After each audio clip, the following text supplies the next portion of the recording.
Okay. Hey everybody, this is Kill King 37. Haven't done any videos in a while, as usual. But anyway, I've been watching this situation in Florida with the shooting of Trayvon and I think the other guy's name is George Zimmerman. And I was going to talk about it earlier, but I decided I want to watch because sometimes these stories come out and you don't have all the information, or people are emotional at first, so sometimes, things aren't accurate. So I waited and I watched a while. And what I noticed from watching a while, it kind of irritated me more the more I watched it. The way the cops handled it, the the way, as we found out later, even how they handled his body when it was picked up, by the morgue, or not the morgue, by the meat wagon or the coroner or whatever you want to call it. Well, for you, those of you who don't know this story, and I should pull his name up so I'm saying his name right. I know I was reading this and it's, but his name was Trayvon Martin. He was shot in Florida as he was coming back from the store, and gated community where I believe his father and his stepmother lived. One of the people in the gated community, I think a self-appointed neighborhood watch guy, his name was George Zimmerman, who we found out initially they thought he was white, but he's actually, I guess his mother's Hispanic, so he's mixed or whatever that means. Anyway, they got into an altercation, and at the end of it, Trayvon wound up shot. And I guess I'll just talk about a few of the things that I don't like what happened with it. Now that the 911 recordings are out, you find out that George, he did call the police, and when he was talking to the police, they told him not to interfere with this person that was walking. He said basically he saw someone that was suspicious, and he made references to they always get away, and some people on the news, and I heard the recording. To me, it sounded like he said "effing coon." I'm gonna multitask while I'm doing the rest of this. But in any case, so you might see the side of my face, a little profile going on. But anyway, so after the 911 calls, it seems like it was a lot clearer. Of course, the background history on the two as well. So the guy basically, he went looking for a problem. The police told him to stand down and they would take care of it, but he followed the kid. And from the 911 calls now, and from what the witnesses said, and also it turns out he was on the phone with his girlfriend, so that also gave a clearer picture. This guy had apparently been chasing him through there for a little bit, and he was trying not to run, not to look guilty, because he didn't know whether the guy was a police officer, and the guy probably didn't identify himself. He's not wearing a uniform, anything like that would show that he was any type of authority in the neighborhood. In any case, he continued to follow him. The girlfriend said that she did speak to him. She heard the guy ask him what he was doing here, why is he here, and the kid, of course, 17-year-old kid, how do you think he's going to respond? You're like, who are you? Why are you bothering me? And anybody else would respond that way. If you know you're somewhere you're supposed to be, you don't want anybody just walking up into you, questioning you. They say this is the land of the free and the brave. Well, then it's not Nazi Germany. No one comes up to you and tells you papers, please, and asks you for anything. And he didn't know this guy from a hole in the wall. So my guess is what happened is they fought, because they said that Zimmerman had cuts in his face and back of his head was bleeding. They must have fought. Now, okay, if they fought and Zimmerman thought he was in danger for some reason, because the law is a little different there in Florida, you could say, okay, if the kid had an object, a stick, a pipe, or anything, but he didn't. He had and people have said this, I think Skittles must be getting a ton of publicity for it. He had a bag of Skittles in his pocket and a can of tea, which he was just walking to he walked to the store to get it for his little brother, and he was walking home. They were watching the NBA All-Star game. So I'm assuming a fight ensued, and that Trayvon probably got the best of this guy, and he panicked and shot him. I don't know how that happened either, because Trayvon is 17 and he weighs about 140 pounds. Zimmerman is 26, and I think he weighs about 240, so I don't know what's going on there. Also, as more of the calls go in, someone was yelling help. Now, whether it was Zimmerman or Trayvon, we don't know right now. I know a lot of people were saying it was Trayvon, but if they were fighting, I don't know. And maybe they can have someone do voice analysis or whatever the case is. But the cries for help did stop after the gunshot. So a lot of people believe, and I possibly believe it was Trayvon, because if you were in fear of your life and you were yelling help and you shot the person, I don't think you would stop yelling help, because you'd want someone basically to, you want to make as much noise as you can so that somebody will see it and know that you were trying to defend yourself. Some of the things that made me mad with the police department, they presumed this guy was innocent from the beginning. They didn't lock him up. When Trayvon's body was taken, and I'll leave a link to this too for this video, and it'll have all this information. When his body was taken, they didn't identify his body properly for 7 days. When the cell phone was there, and they could have easily identified who he is, and him being a minor, that makes me more upset. He was 70 feet from his house, and they had him as a John Doe, just like some punk kid or something that they picked up that was doing something wrong. And they did a toxicology report on Trayvon to see if if drugs were involved or if he was drunk. Thing that upsets me is they didn't do it to Zimmerman, and he was involved in a shooting. And typically, I think even auto accidents, if they're bad enough, and they're thinking about charging you, they'll test you for drugs to see if that was an issue.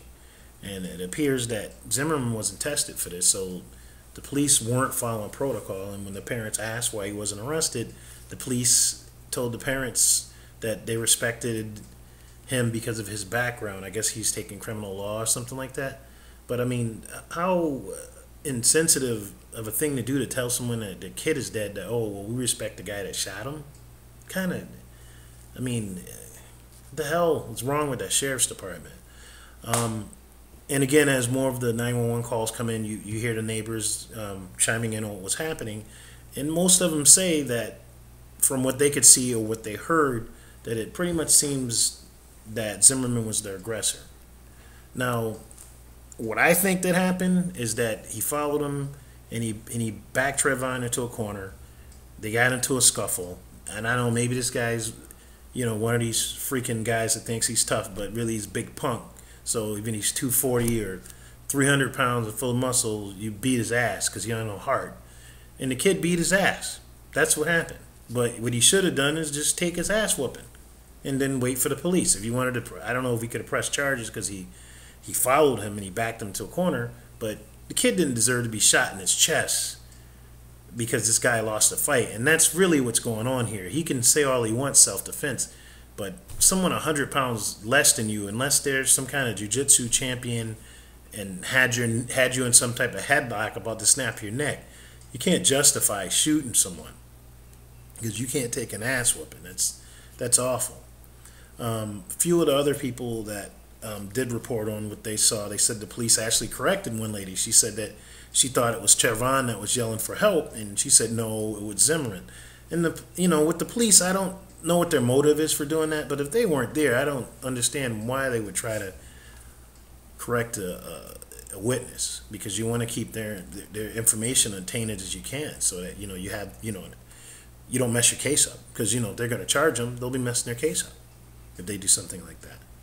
Well, in any case, it just upsets me, because what I think of is, my ex and I are together, and my kids go to visit her, and she lives in nice neighborhoods. And I would hate to think that one of my kids were walking back from the store and at their mom's house, and someone walk up and question them, and something like that could happen. I mean, it just makes me sick thinking about it. And I know personally, from when I was a kid, my stepdad used to have a boat. He had a big sailboat. And, when you have a boat, it's a lot of work. You got to go there and you got to paint it when it's in dry dock and do all this maintenance on it. It's not a simple thing. It's having a boat, if you don't have money, it's pointless. But anyway, so when they were doing a lot of stuff to the boat, we couldn't help. We were too young. And I remember once walking down the docks, and he told me don't ever touch the boats, and I never did. I never stepped on any of the boats that were there or anything. Because boats are expensive, and you damage that, you're gonna have to pay for it. And people from our day, you get your ass busted if you touch things you weren't supposed to touch. So you didn't touch those boats. But I remember my stepbrother and I were playing with sponges, or God knows what we were doing at the end of the dock, but we weren't touching anything, we weren't interfering with anything. And I don't know if he was the dock master or whatever he was. It was a white gentleman. And he asked me why I was there, and I told him. So it's not like I gave him attitude or anything, because, you know, back then kids didn't do that. You had to be respectful, and, you know, sometimes I think we couldn't stand up for ourselves when we needed to, but that's just how it was. And I said, hey, this is my name, and my stepdad has the boat in the dry dock. I told him all of that. So he says, you know, show me where. And I said, okay, I was going to show him. This guy grabs me by my collar like I'm a fucking dog and dragged me with my feet dangling. I don't know this guy from anything. He's dragging me over to where the boat was. So he gets there, you know, my stepfather asks him what's going on. He says, well, he was over there and I didn't know where he was supposed to be. But I mean, think about this. I'm in a fucking boat yard somewhere in Connecticut. No buses come there. I'm not there by accident. If I'm there, it was for a reason. And he didn't need to question me, but fine, if he's the authority there, then ask me, and once I answer you, if you need to verify it, hey, come with me, young man. Let's verify this. But see, that's the problem. And I don't want to bring it into a racial thing, but some people, what's the word I'm looking for? Some people feel that that they're privileged. And when you do the same thing, that you're not. And that's that attitude. And that's what happened with this guy. Now, I'm sure they had break-ins, and yes, do young black males break into houses? I'm sure they do. Just like young black Latinos, young black whites, old black. There's criminal. I've been all over this country, and I lived in different places, being in the military, being married somewhere in the military. And it's the same game wherever you go. And I'm not just talking about with color. I'm talking about if you go in the Midwest, to the poorest part of the Midwest, where the unemployment rates are ridiculous, there's no jobs, you have the same stuff. You have, you know, single moms, you have drug addiction, you have people stealing, you have alcoholism, you have all the same things you have where people focus on the inner city all the time. Oh, the inner city has this. It's the same shit. It's just that they don't talk about it. So, but I don't see anybody, or you don't hear about anybody doing anything like this there. And it's upsetting sometimes. So I hope something's learned from this, and maybe people will let the police do their job. Not that they always do a good job either, but let the police do their job and don't take things in your own hands. This kid didn't have to die. He's 17 years old. I mean, from what I heard, never been in a lot of trouble. I think on Glenn Beck, he got suspended for 10 days, and Glenn Beck went through this list of things he could have gotten suspended for, because I think because he's a minor, they couldn't release it. Which was, I thought, was the ugliest thing in the world. Glenn Beck is, I barely ever curse in here. He's a son of a bitch. He's a dirty, rotten son of a bitch. And the guy, he has kids, so I don't understand what his thinking is when he's up there spewing that bullshit he spews. But he's a dirty, rotten son of a bitch for sitting up there. He said things like, oh, he could have been suspended for rape and all this other. It wasn't that. There was no criminal charges. It was a school suspension. If you do something in school that's a criminal charge, they charge you criminally. They don't charge you in the school and consider that's your punishment. So him sitting on the radio or TV, wherever he was doing, I forget where recording was from, was just ugly and nasty. And that shows you where the problem is. This kid was shot unjustly. Even on the non-retreat law, whatever they have in Florida, he was still shot unjustly. And it's right dead in your face that it was done unjustly. He was wrong. Police told him to stand down, not alone. That alone should be enough. They told him to stay out of it. He pushed it. Something bad happened because he took the damn law into his own hands. But then you get people, and that goes to show you where the racial side of it is, because then you get people like Glenn Beck on TV saying, "Oh, well, you need to look at it from this side." It's silly. It's really silly, and my heart goes out to their family and to the people. I'll link the video. You should hear some of these people that called in for 911. One lady just completely, she didn't know who got shot, but the fact that someone was shot in her neighborhood, it upset her. The woman's crying on the phone. So, it's an awful thing, and it's just sad that it'll be cheapened with people taking these shots on race and all that other stuff. If the guy said some racial things and he shot him, and if they consider it a hate crime, shame on him. That's what he gets. Shame on him for being a goddamn grown man and not knowing how to handle that kid better. Shame on him. Shame on him if he was trying to handle him for not being a man and not being able to handle 17-year-old kids. Shame on him. Shame on him. He's the biggest freaking punk in the world. And that could have been anybody else's kid there visiting, my kid, or someone else's. And I tell you this much, he did it to my kid. I don't care about jail. I don't care about shit else. I'd put some bullets in his fucking ass. Some bullets in his ass. I'm not kidding. Bullets in his ass. There would be no way around it. There's no way he'd be out of jail all this time.